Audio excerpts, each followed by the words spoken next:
তৃতীয়া, আজের থেকে তো হবিষ্য শুরু হবে, তো এইসব জোগাড়ই করে নিয়ে আসা হয়েছে। এই যে চাল আছে, ফল আছে, ছোলা আছে, ফল আছে, ঘি আছে, এই তৃতীয়ার জোগাড় রেডি হচ্ছে। একবেলা আতপ চাল ফুটিয়ে খাওয়া, আর একবেলা ফল, একবেলা একচাল দুবেলা, সকালবেলা না তো কিছু না খেলে তো হয় না। এই হচ্ছে আজকের জোগাড়।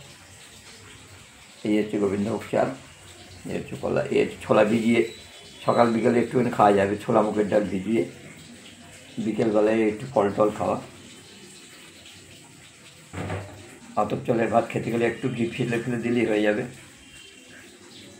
আর ফল টল যদি যে যা খাবে খাবে, এই আর কি। এই জোগাড় আছে। এবার যে যা খাবে খাবো, না খায় থাকবে।